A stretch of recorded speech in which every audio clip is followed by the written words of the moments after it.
All right. Hi, everyone. Thanks so much for joining. I'm very happy to be here. Very happy to be at Meeting C++ for the third year in a row. I was here for the first time 2 years ago, still as a student. And I've also managed to not pay for attending this conference for the third time in a row. First 2 times I had a student scholarship, and this year I'm a speaker. But of course, it's a great conference. I would have come anyway, except maybe first year, because back then I was still figuring out how to pay for my toothpaste.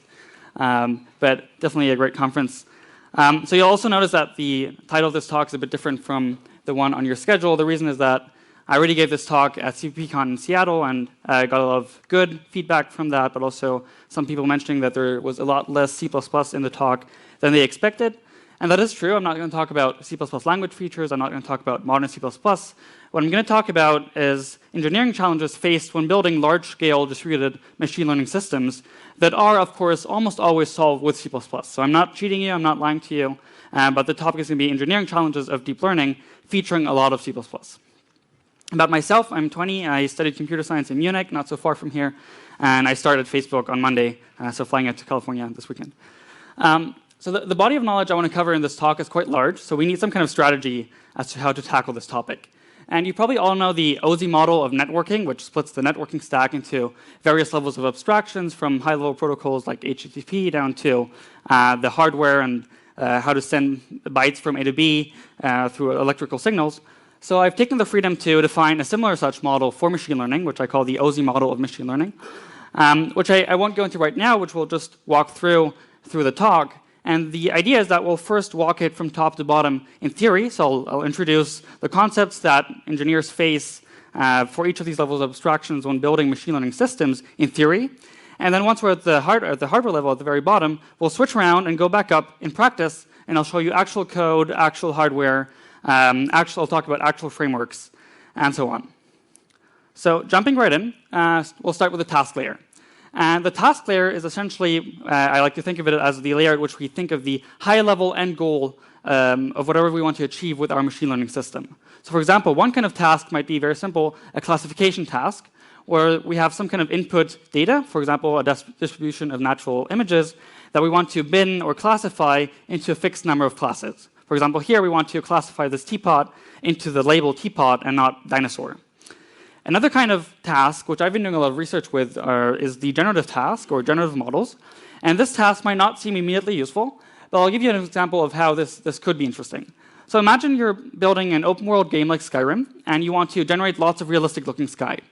So what you can do is go outside and take 100 or 1,000 images of the sky, and then feed them into a generative model. And it will simply generate more of that sky.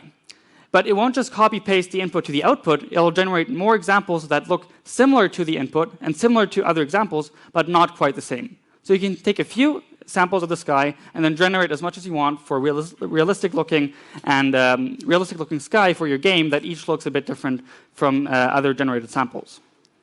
And once we pin a particular task that we want to solve in a machine learning system, there is a variety of model architectures that can be used to solve that particular task. For example, for the generative task, there's one kind of architecture that I've been working with, which is called a generative adversarial network, or GAN for short. And I believe GANs are one of the few machine learning models where you could actually walk up to any random person in the street and explain to them how this model works on a high level, and they would probably understand how a system like that could learn from data over time. So let's see how it works. A GAN consists, on the one hand, of a generator, which takes as input random noise, which you can think of as 100 random floating point values. And then it massages and transforms those 100 random floating point values into, in this case, an image that initially looks crap. Then there's a second component, which is the discriminator or critic, which gets as input those generated images, as well as samples of real images, in this case, real images of BRNA. And the goal of this critic is to emit a probability representing the confidence of the critic that an image is real or fake. So for real images, we wanted to produce a high probability value, and for fake images generated by the generator, we wanted to produce a low probability value. And in turn, this feedback from the critic about the generated images is given as an input to the generator to optimize itself and produce ever more realistic input, such that at the end of the optimization process, the generated images should look as realistic, but not quite the same as the input data. And I'll give you some examples of what these generative models can do. So these images here are produced from 100 random floating point values. So it might be a bit hard to appreciate, but these are not real people. These are generated entirely synthetically from 100 random floating point values.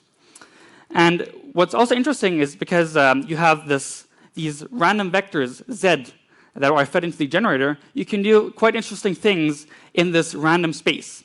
So here what we do on the very left is we take those images, and we find the corresponding noise vector that produced each of those images.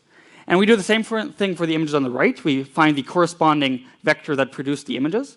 And now we essentially have 2 points in space, and we can linearly interpolate between those points, and at each step generate the resulting image. And as you can see, we can actually interpolate between human faces that are generated synthetically, which is quite powerful and could be used, for example, for images or for video or for games and so on. So they're quite interesting networks. Below the model layer, we have the layer, for lack of a better name. And the layer there is probably the most important level of abstraction for researchers. So this is where researchers talk to each other about different functions inside a deep neural network. And what you can think of a layer is essentially like an optimization pass in a compiler. So optimization passes are standalone transformations of some input that analyze the input, program, and transform it, and produce another program. And in a deep neural network, a layer similarly takes some input data, for example, an image, transforms it in some way, and produces a resulting output, which might not be an image anymore, but something else. And so if we take the discriminator, or critic, here on the right, we can have a look at what kinds of layers are inside that component. And there's a few in this case. There's the convolution operation, which I'll talk a lot more about in detail, and also go into the algorithms that are used for it. Then there's the flatten layer, which is actually quite simple. It simply takes, for example, a 2D or a 3D image and flattens it out into a long, big vector. And finally, there's the dense layer, which you would probably imagine from a neural network. It's simply a column of units or neurons that is connected to its input with weighted edges and produces some kind of output. But let's look a bit more at the convolution. So imagine here we have this 9-pixel grayscale image. And because it's grayscale, we can represent the pixel values with floating point values between 0 and 1, so the pixel intensities. And now I'll talk a bit about the mechanics of convolution. So convolution itself is a very general operation from signal processing theory that's used, for example, to produce audio filters and other things from signal processing. But here I just want to talk about the mechanics specifically for convolution on images. So we have our image, and what we also need for convolution is a kernel or filter. And this is, again, simply an array of values. And the way convolution works is very simply by plopping that kernel onto the image. And then for each configuration of the image on the kernel, we multiply the values in each component of the kernel with a component of the image, sum those values all up, and produce a single output value. And then we slide that kernel by one position to the right, in this case, for example, and multiply all those values, sum them up, and produce a single output value. And the amount by which we slided the kernel from one position to the next is also called the stride. So if the stride was 2, we would move the kernel by 2 positions to the right. And then we would do that for the next configuration and the next configuration as well. So that's the basic of convolution. It's actually quite simple if you just look at the mechanics of it. And in 3 dimensions, it looks very similar. Now, for example, we don't have a grayscale image, but a color image, which has a red, green, and blue filter. And our kernel now also is 3-dimensional. So in this case, we would have 27 values. And for each configuration of the image and the kernel, we multiply all the components, sum them up, and produce a single output value, and then slide the kernel through the image on and on. I also want to give a bit of an intuition as to what these kernels, what these magic values in the filters or kernels are. So here on the left, we have one kernel, which, if found in a neural network, would pick up patterns. So imagine you have a grayscale image. Then here, if you were to slide this kernel across that image, at any point where there are high pixel intensities in a vertical line, the product between the kernel and the image would produce a high output value. On the right, we have a different kind of kernel, which is quite interesting. It's very simple, but produces something quite astounding. So does anyone have an idea what this kernel might be doing or picking up in an image? Yeah? Sorry? Derivative or gradient? No. Good guess, but it actually picks up something a bit simpler, which is simply edges. So imagine you have an image with a surface with a single color. Then because the left pixel would be the exact same as the right pixel, but the negative, the values when multiplied and added up would produce 0. So it would not activate. However, there's one point in an image where these values would not be the same, and that's between 2 surfaces, between 2 colors. So at any edge in an image, the left pixel will not be the same as the right pixel, so the negative and the positive won't cancel out, but produce some non-zero value. And so this kernel would pick up edges in an image, and I'll show you actual code to implement that in a bit. Moving one layer beneath that, we have the graph layer. And at the graph layer, we speak of computation or computational graphs. And the computation graph is probably the most important abstraction that we have over machine learning models from an engineering point of view. So if we take the last 3 layers of our neural network here, we can represent the operations and the data flow of those layers in a computation graph. Now let's have a look at what this looks like. Here's a computation graph. And in a computation graph, the nodes or vertices represent operations in the layers. And edges connect certain inputs or the outputs of other operations to the inputs of certain operations. For example, here we have a conv2D or 2D convolution operation. And I do want to mention that in computational graphs, we usually think of very low-level and primitive operations, such as additions and multiplications, and the inputs and outputs of those primitive operations. But because convolution is such a basic and important operation, a lot of low-level libraries will actually have specialized, hyper-optimized, hyper-tuned implementations of that operation, so we can essentially think of it as primitive itself because it's so important. And in this case, for example, the input to this conv2D operation would be the image of Bjarne, as well as a weight matrix WC, which is that kernel that I showed you, so the values of that kernel, as well as a stride variable S, which controls by how much the convolution would slide the kernel between each configuration of the image. And then the output of this conv2D operation in our computational graph would feed into the flatten operation, which would take the produced image and flatten it out into a single long vector. And then the output of that would furthermore lead into the dense layer, which was this column of neurons. And this is actually nothing more than a matrix multiplication. So the output of the flatten would be the 1 matrix, and the second matrix for the matrix multiplication would be WD, which are the weights of that dense neural network layer.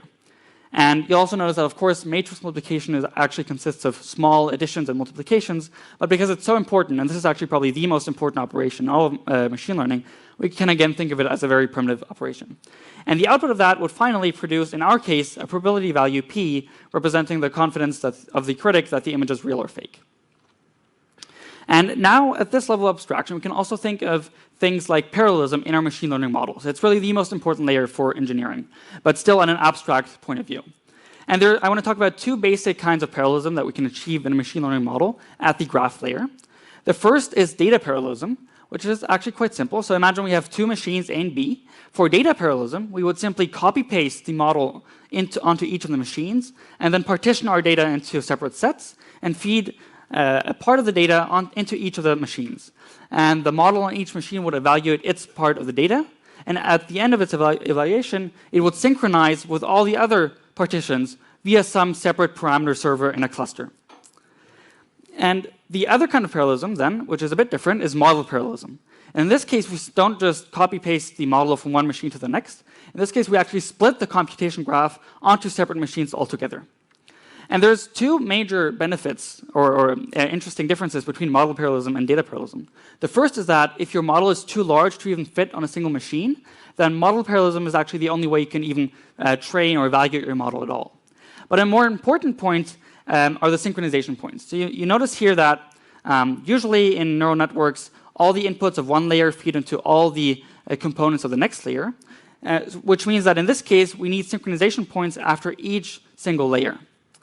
And whereas in this case here, we simply would synchronize after the output of the entire model.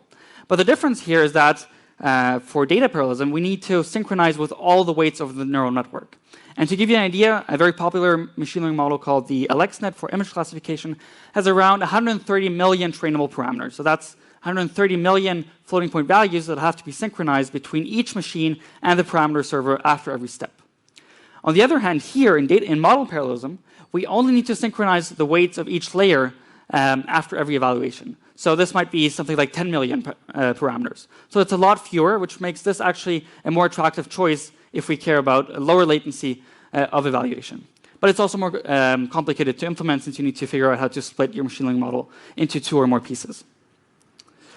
Another important distinction at the graph layer is that between static graphs and dynamic graphs. And this is actually one of the major differences that you'll find between machine learning frameworks such as TensorFlow or other models. In the first case, you have static graphs.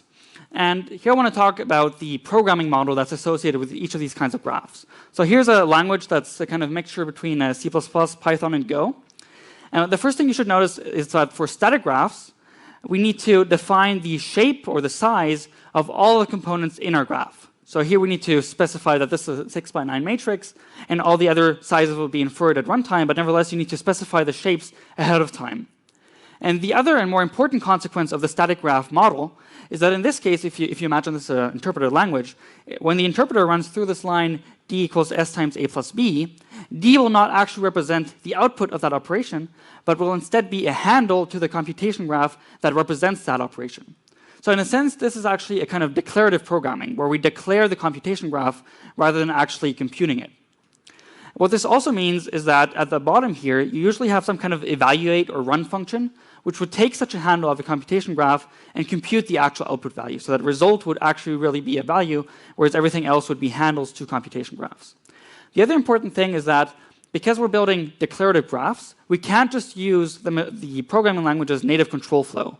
We can't just write if some condition. We actually need to add that condition to the graph so that when the graph is evaluated, then that branch will be taken or not taken at evaluation time, which means that programming models that use the static graph concept usually have specialized operations for if clauses or while loops or other kind of control flow. And in contrast to that are dynamic graphs. And if I hadn't told you that I was talking about graphs, you wouldn't even think of graphs at all. But essentially, dynamic graphs are defined by run, whereas static graphs were defined ahead of time. So in this case here, this means that we don't have to define the shape of our inputs ahead of time, since they are inferred at runtime. It also means, very importantly, that we can use the programming language's native control flow, since this is just a simple program in a sense. We also don't need any kind of evaluate function, since we're just computing the values at runtime. And the reason why this is actually a graph at all, why I'm still speaking of graphs, is that these frameworks that implement this kind of dynamic graph model still need to trace the input to the output, because during the optimization process, all the weights that appear in such a neural network have to be updated after each evaluation. So you still need to know what paths the input took to the output, which still makes this a graph model, but it's defined at runtime rather than ahead of time. Now moving one layer beneath that, which is the op layer. And I like to think of the op layer as the last level of abstraction before the actual implementations of operations for machine learning models. And at this point, I want to talk more about the abstract algorithms that we use for defining machine learning operations. And it turns out that oftentimes, implementing operations is all about getting to Bob. So this is Bob. Bob is the guy who works at Intel or NVIDIA or AMD or any of these companies. And for the past 20 years, Bob has been optimizing 128 by 128 matrix addition. So Bob is not a lot of fun in cocktail parties, but Bob knows everything about matrix addition, but only 128 by 128. So 128 by 64 is Richard. And so the point is that very often in machine learning, we'll try to reduce whatever complicated operations we have to these more primitive, hyper-optimized operations, usually from linear algebra, that are already implemented very efficiently in Intel MKL or other linear algebra math libraries. So I want to give an idea of an algorithm that can be used to lower a convolution that you saw before into a matrix multiplication. And this lowering is called M2Col. It's the M2Col algorithm. And the way it works is if we take this 3D image again and our kernel, what we'll do is for each configuration of the kernel and the image, take all the pixels in the image and flatten them out into a single long vector. So here we have 27 values in the kernel, so we would flatten them out into a 27-dimensional vector. And then we slide the kernel by one to the next position and flatten out that vector and do that again for each configuration of the kernel and the image. And this gives a first kind of matrix. And what you should also notice is that between any two rows, 2/3 of the parameters will actually be shared. So 2/3 of the pixels would actually be shared, which is quite a big memory overhead and which has to be overcome as well in more advanced algorithms. Now, for matrix multiplication, we need a second kind of matrix. And what we can do now is also simply take our kernel, so the values in our kernel, and flatten that out into a long column itself. And if we have more than one kernel, we can flatten the next kernel into a column as well, and the next kernel into a column as well. And now we can simply put an X between that and hand our operation over to Bob's hyper-optimized routine, and we get very, very fast machine learning models. So very often machine learning will try to lower our operations into these primitive operations, like most often matrix multiplication. Moving even lower now we're going to start talking about actual code. So a kernel for an operation or a kernel is an implementation of an operation for a single device. So if you have GPUs and CPUs in your system, then you'll have one kernel for the CPU, one kernel for the GPU. And the idea of an op is that it's a level of abstraction over the kernels for particular devices. And for a kernel, for the implementation of a kernel, you usually need two things. But first of all, let me show you this function which will implement a kernel for. So this is the sigmoid activation function. And first of all, what is an activation function? So in the mathematical model, old school mathematical model of a neuron, you have a neuron which is connected to other neurons via synapses. And a synapse has a weight associated with it. And when neurons fire, they are weighted by that weight. Then they are summed up and given to a neuron as an input. And then the neuron will sometimes fire on its own given this input. And the rate at which the neuron fires is modeled by an activation function. So in that case, the neuron would activate itself. And this is the sigmoid activation function, which would model one kind of pattern of firing. And we're going to implement it. What's also important about this kind of activation function is that, as you can see, it squashes its input into the range of 0 and 1, which means that whatever we feed into this activation function can then be interpreted as a probability value, which is, for example, important in our case for the critic. And we need two kinds of things for a kernel. We need a forward pass and a backward pass. The forward pass is actually simply the implementation or the definition of the function, which in the case of the sigmoid is usually denoted as sigma, and the input is usually z. So the definition of the sigmoid would be 1 over 1 plus e to the minus z. And the second thing we need for the optimization process or machine learning process is a derivative, which is also known as the backward pass. So in this case, the derivative of the sigmoid is actually very conveniently defined through the function itself. So the derivative of the sigmoid at z would be sigma of z times 1 minus sigma of z. And then we can actually look at code. So if I open this up and if my internet works, I'm going to show you the implementation of the sigmoid in Eigen. So Eigen is a matrix multiplication library that is used by TensorFlow. Okay, there we go. So it's used as the backbone of TensorFlow. It's a very general and old tensor and matrix manipulation library. And here we can see, in this case right here, for example, the forward pass of the sigmoid activation function inside Eigen used by TensorFlow. So in this case here you can see it's 1 over 1 plus e to the minus x, which was in our case z. And if we also open the backward pass, which in this case inside the TensorFlow C++ library itself, since TensorFlow is C++ in the back. And here we can see the derivative or backward pass. And since we usually need a chain rule, this takes the previous derivative, the first part of the chain rule, as an input and then computes the derivative of the sigmoid here, sigma at z times 1 minus sigma of z. So this is the implementation of a kernel. You would have one such C++ implementation for the CPU and another one for the GPU, which would be in parallel and hopefully a lot faster. Another important thing I want to talk about at the kernel layer is probably the most important and hidden secret of all machine learning engineering, and that's quantization. And the idea of quantization is that usually in machine learning, we want to produce robust models. This means that if we have some kind of classifier, we can feed it an image of a cat, and it would know that it's a cat.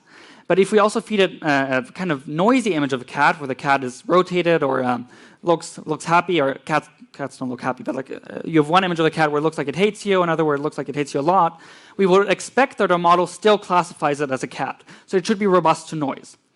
And so imagine now you take a pixel of an image, which is imagine a 64-bit floating point value with 16 significant digits. Imagine we're modeling noise with white additive noise, so another floating point value that's added to that pixel. And imagine that noise simply just so happens to be the negative of the last 10 significant digits of our floating point value. So that the result of that would be just the first 5 significant digits of that float. If our model is robust against noise, it should still interpret that pixel in the right way.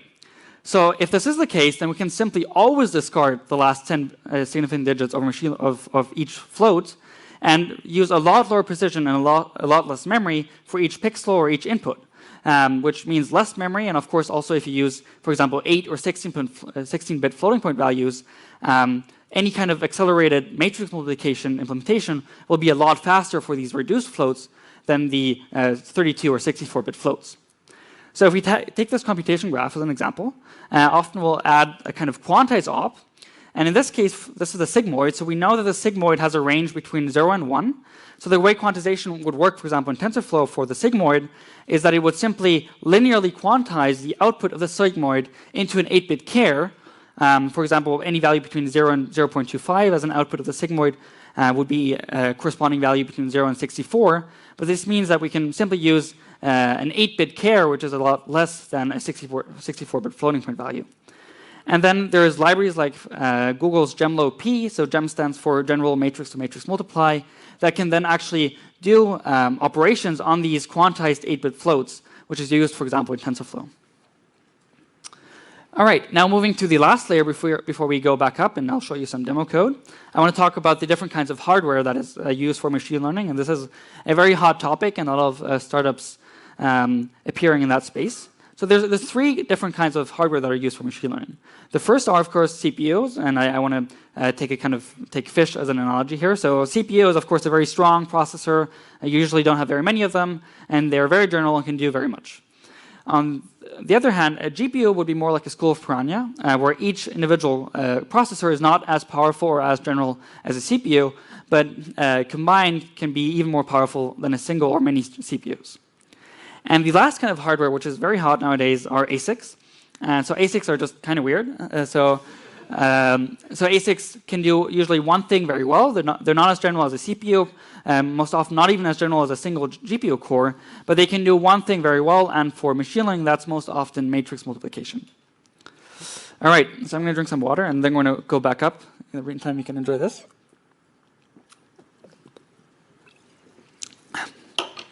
All right. So this is the point where we've gone down to the last layer of the stack, and now we're going to move back up. And I'm going to start talking about concrete things. I'm going to start showing you actual code, talk about actual frameworks, talk about actual hardware. So I want to begin by showing you three different kinds of practical or real-world examples of hardware used for machine learning. We'll start with GPUs. So this is the Titan X GPU from NVIDIA. It's not the most powerful GPU, but it's the one you'll most often find in industrial labs. So this Titan X has 3,840 cores, so that's CUDA cores, each running 32 threads in a warp. This has 12 gigabytes of on-chip memory and 540 gigs of bandwidth per second. So I do also want to clarify, it's maybe sometimes a bit unclear of what GPUs have little of. So what GPUs have little of is on-chip memory. So a strong CPU node might have something between 32 and 128 gigs of RAM, whereas this GPU and even the most powerful GPUs can't really go beyond 12 or 16 gigs of RAM. What they also have little of is bandwidth on the PCI Express between the CPU and the GPU. So it might only be something like 24 or 40 gigs per second. But what they do have very, very much of is bandwidth on the chip. So for example, the Intel Xeon Phi, which is Intel's flagship parallel processor, only has around 200 gigs per second of bandwidth, whereas this GPU, and it's not the best GPU, has almost twice that. What GPUs also have a lot of are flops. So this Titan X has 12 teraflops. Intel Xeon Phi has around 2 teraflops. So this has a lot more compute, which is especially important for neural networks. Also, just want to take a step back, why GPUs are actually really successful for deep learning or machine learning to begin with. If you think of a neural network, you have lots and lots of small units, each doing very tiny operations. For example, a small multiplication as part of a big matrix multiplication. And that's really what GPUs were made for. So they do very small operations for each pixel on your screen, which translate very well to machine learning models. Also here an example of a big Basin server, which is a typical super hardcore machine learning server that you would find in a data center of some of the biggest companies. So this is Big Basin, which is designed and deployed by Facebook, but it's actually part of the Open Compute project, which means its plans are open source. It doesn't quite mean you can just clone this server and it will appear in front of you, but you can definitely download the plans and make it in your shed. So this server has 8 NVIDIA Tesla P100 GPUs, which were about half a year ago the best GPUs to date. It also uses NVLink, which is NVIDIA's proprietary interconnect between GPUs and CPUs. And you can see it's 3 times faster than the PCI Express, which is the main bottleneck, especially for getting data from the hard disk or from your CPU to the GPU, so it's very important. It has 16 gigs of RAM per GPU, so that's 128 gigs of RAM in total, and 10.6 teraflops per GPU on each of these devices. So that's a lot of flops compared to like a single Xeon Phi. Can do a lot of machine learning training. It also has support for reduced precision computing, which I mentioned is really, really important for machine learning. So it can use 16-bit floats, and I think newer models can even go below that. Now I want to give an example of an ASIC. So this is Google's tensor processing unit. Google actually just recently brought out the TPU2, but they haven't released the specs yet, so not everything here might be right, but I can't really be more right than I am. So the TPU, and I've highlighted this, is a coprocessor, so it's not standalone. You have to attach it to some other device or chip.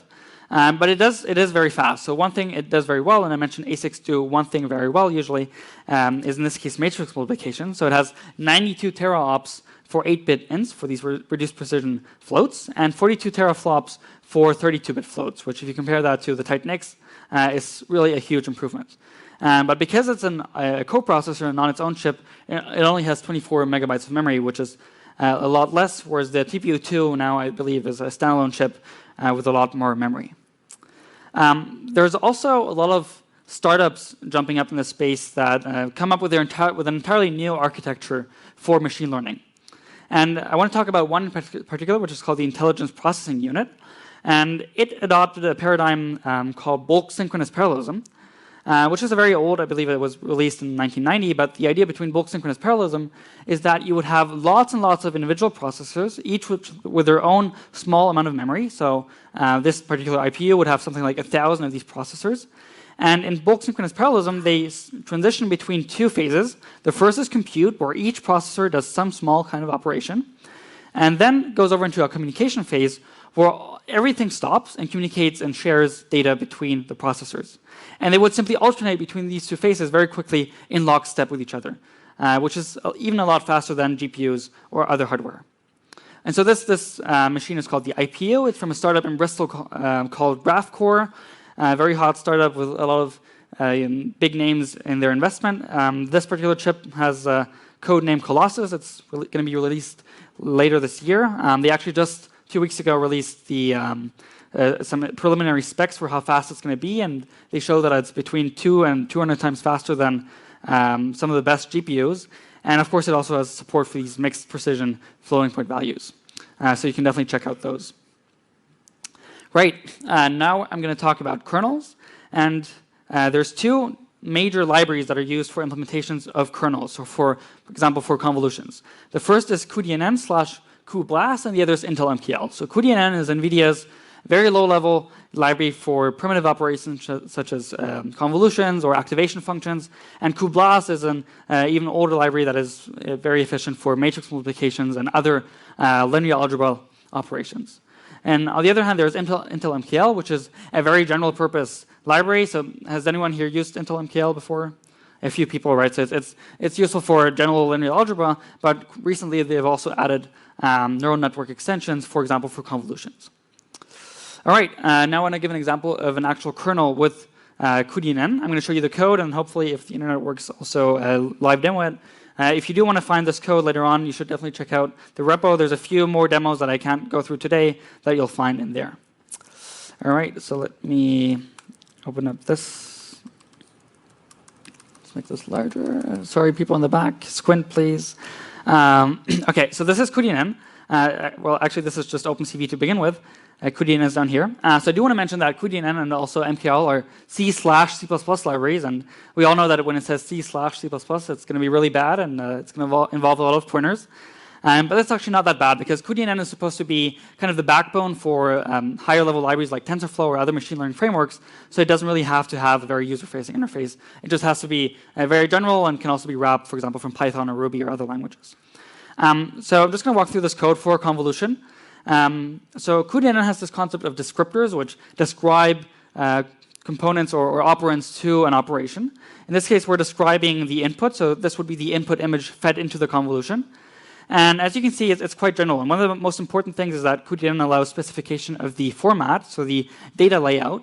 In this case, for example, we're saying that the format is NHWC, which means N, so the least often varying index would be the images. And then the height and the width and the index that changes most often would be the channels of the image. And this is important because different kinds of frameworks may have different preferences on how to lay out their data. And for example, here, some frameworks may prefer putting the channels before the height and the width. And so cuDNN allows specification of both of these kinds of formats. Then we specify the height and width of the image, the number of channels, and how many images we're feeding into this convolution, which would usually be more than just one. Then we have the kernel, which I mentioned has a different layout, but otherwise it's a 3x3 kernel, as you saw before. Has 3 input channels, and we're producing 3 output channels, so it'll also be an image. Then we have a descriptor for the convolution itself, which here we're just specifying the parameters of the convolution. So we're saying that it has 1 unit of zero padding, which is necessary to keep the image dimensions the same. The stride, so by how much we move the kernel, is 1 in each dimension. And this is the algorithm and the data type for the convolution. Then I'm just going to just quickly jump down here. The only other thing I want to show you is that you can also specify the algorithm used for convolution. So here we're just saying prefer fastest, but you may have different constraints where you might prefer least memory or something like that. There's also in-place and out-of-place algorithms. Here are some other choices. The GEM algorithm is literally the algorithm I showed you before, where you flatten out each configuration of the image and then do a single matrix multiplication. There's also one called implicit gem, which does that in a bit smarter way without sharing so many values between each row. There's one based on fast Fourier transform, another one using the Winograd transform. So you have quite a lot of choice as to how to use them. All right, so now I really hope the internet connection is good enough for this. I would like to show you a live demo of this. Okay, so let me just SSH into my lab cluster, please. Okay, is this going to be a bit slow? All right, so I just spent the last 3 months at MIT, so this is my lab cluster. You can see, please, okay. We have 2 Titan X in our lab. It was a very, very small cluster, but we had 2 Titan X, so we would always fight for these 2, and then the loser would have to use the GTX. Okay, so let me just move into. Okay, so we have here this convolution program that I just showed you. I'm just going to make it. I'm also going to show you the image that we're going to convolve. So this is the image that you already saw, and we're going to run this edge detection kernel that I showed you earlier. I did actually want to show this in the code itself. So the kernel is this one here. And this is kind of along the same lines as the other kernel I showed you. At a surface with the same color, the -8 in the middle will cancel out with all the other pixel values. But at edges, this will produce a non-zero value. And we can take a look at what this looks like. So this should have compiled into the conv binary, and I'm going to pass it this image. So that just convolved it. And now if I SCP that's probably going to be slow. Let's wait for this. Okay, there we go. So this just performed the convolution. And here we have the edges of Bjarne-Strou's group. So as you can see, at the edges, the values did not cancel out. We got a non-zero activation. And this is actually how simple it is to do a convolution with cuDNN. It's actually quite a lot of code, but you would imagine, of course, that TensorFlow or other libraries would wrap this. All right, now I want to show how to write a custom TensorFlow operation. So I talked about ops, which are these abstractions over implementations of kernels. And I'm going to show you how to write a kernel for TensorFlow. So TensorFlow is a machine learning library that's quite popular, and it has quite a lot of support for building your own. Whoops, sorry. This is not C++. Okay. Right. So again, so TensorFlow is a machine learning library, and it has a lot of support for implementing your own operations. So imagine you have some kind of fancy algorithm that you want to implement for TensorFlow. It's actually quite easy to integrate. So in this case, we're going to implement the sigmoid activation function that I showed you earlier, just that ours is called cppcon sigmoid. Oh, sorry, this is actually still from my old talk. Of course, it's superior to the original sigmoid. So TensorFlow has this nice support to register new ops. In this case here, we're specifying that the type will be either float or double, so 32 or 64 bits, and both the input and the output will have that type. Then the kernel itself is actually literally just this class here we derive from op kernel, And then here we're using eigen. So I mentioned eigen is this very general matrix manipulation library. It was actually extended very extensively for TensorFlow. So there's this one engineer called Benoit Steiner who extended eigen to have support for tensors, so for higher dimensional matrices or arrays. And down here is the sigmoid definition that I showed you earlier. The nice thing about sigmoid, and also if you've ever used NumPy, is that you can use matrices or tensors as if they were single values, and each operation is applied element-wise. So for example, here we negate the input, which will negate each component of the input. Then we exponentiate each value element-wise in the matrix. We add 1 to it, and then we compute the inverse for each component, computing this function up here. And then we can simply register one of these kernels both on the CPU and, for floats and doubles, and then there's more code if you wanted to do this for the GPU as well. Okay, so I'm going to show this here as well. This we can fortunately do, make this bigger, we can fortunately do on my machine right away. So we have this kernel for the CPU, right? Okay, so kernel.cpp is this file I just showed you, around 50 lines. And now we can jump into Python. Sorry, actually, this is actually C++ 49. Just looks a lot like Python by then. Okay, now so I'm going to import TensorFlow. I do also want to show you what the static graph concept looks like. So if we define a node in the computation graph, this A here is not actually the value 0. It's a handle to the node that represents this part of the computation graph 0. And so if I define another one here with 5 and compute A plus B, then C will not actually be the result of 0 plus 5, but will simply represent the computation graph that would lead to that value when evaluated. And then TensorFlow has this thing called a session, which has a run method, which is this evaluate function that I mentioned earlier. And if we pass it this handle to the computation graph, it'll actually evaluate it, and after the compilation flags, give us the output. Now what we can do is we can first compile the kernel. So the make file, I need some flags, no. 1 second.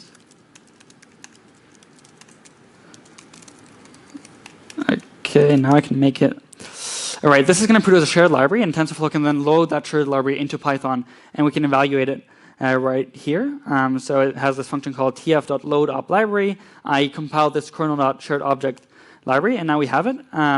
So M is a module, and cppconsigmoid is the function we define ourselves. And if you remember, let me just go back, the sigmoid, you'll see that at 0 the output should be 0.5, and at 1 it'll be something like 0.7.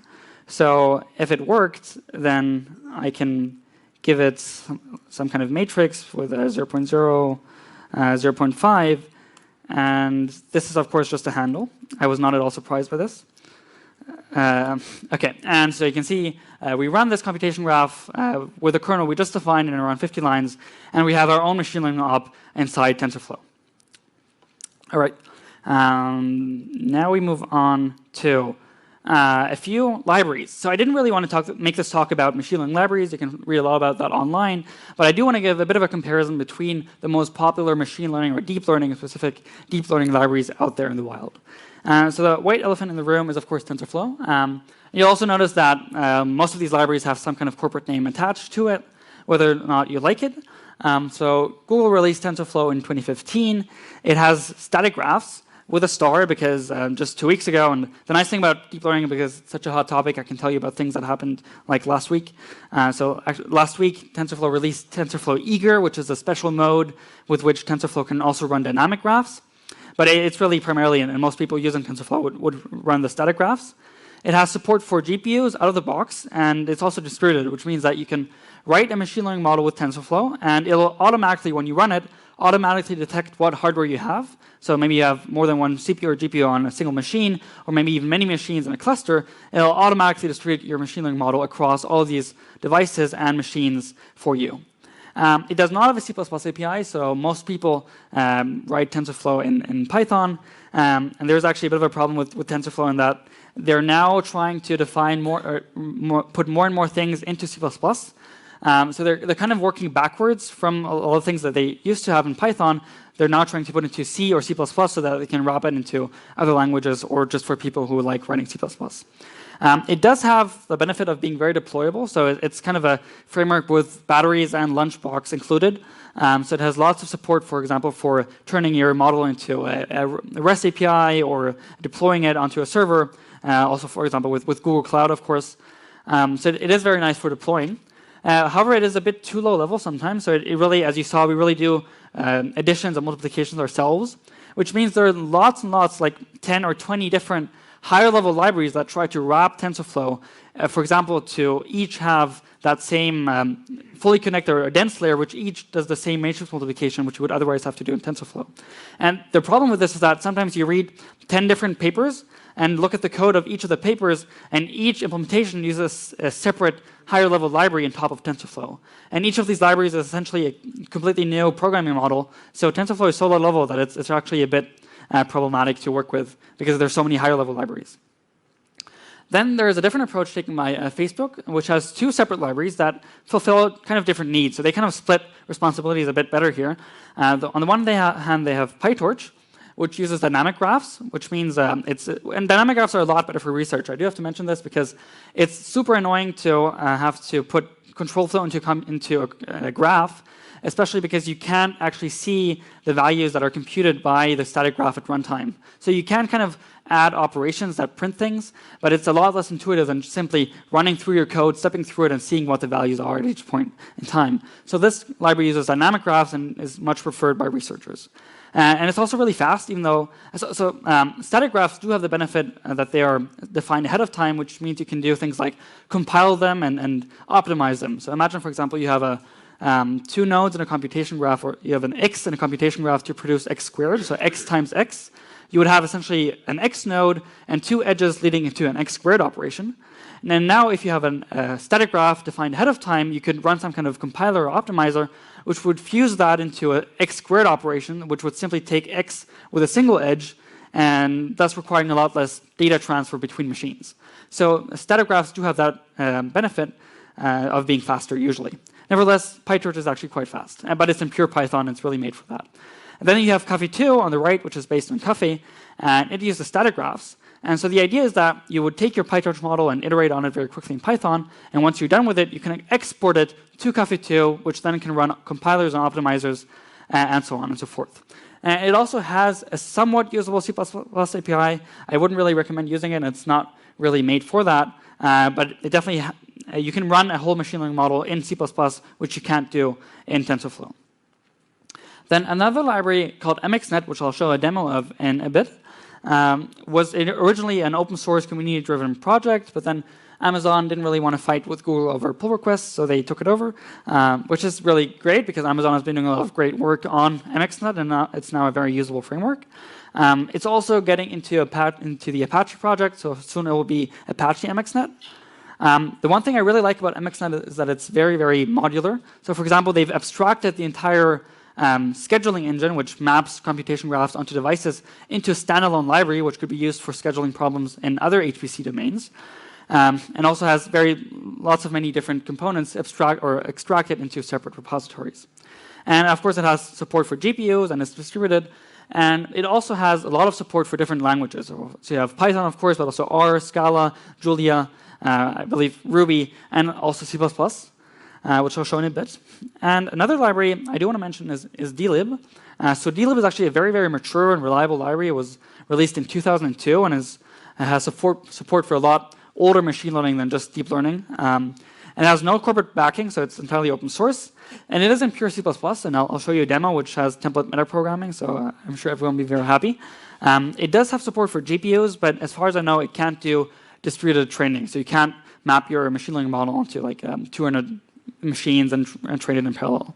But for playing around or for a pure C++ solution, it's definitely a very, very nice library.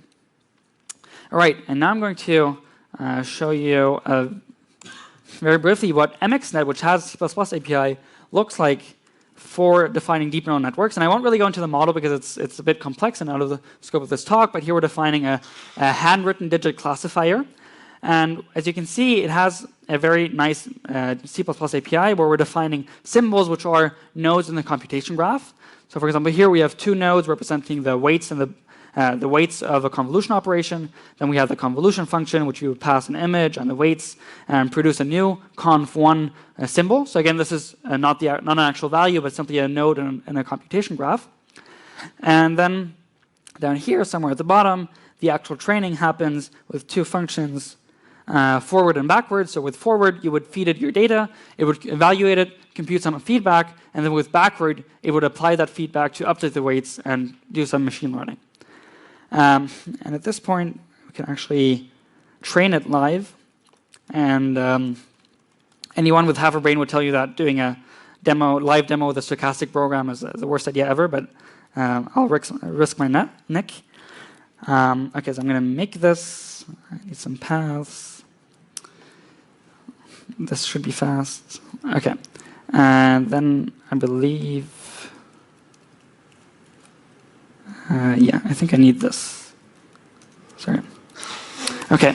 So I'm actually training that machine learning model you just saw live on handwritten digits. And after this is done training, I'll have a live demo. So this is going to take about 6 days, and I'll see you back then. No, I'm just kidding. It'll actually just take a minute.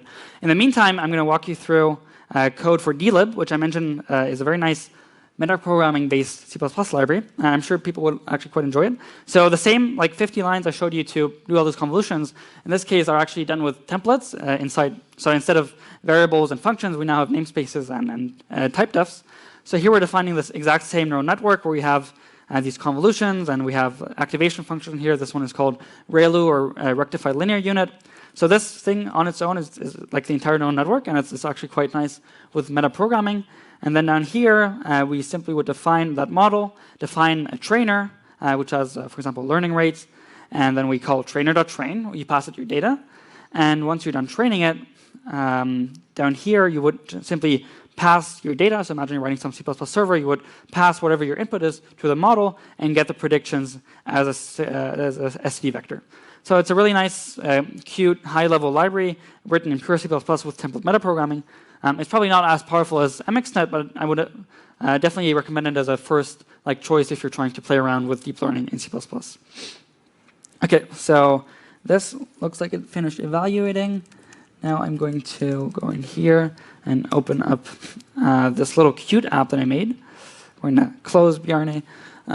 Okay, so this is a handwritten digit classifier, and if it worked, then I should be able to do something like draw a 5, and I open a socket on that after training that model, and as you can see, it actually predicted the 5. So this was trained live, around 200 lines of pretty nice C++ code, and it works, and 50% of the time, it works every time. So I can also try to, I don't know what this is going to be. It's also a 3, or this. So of course, it's not God. All right, so that was the MXNet classifier. I also showed you the dlib code, and I believe that is actually it for my talk. So thanks a lot for joining, and I'd definitely like to take any questions you have. Thank you.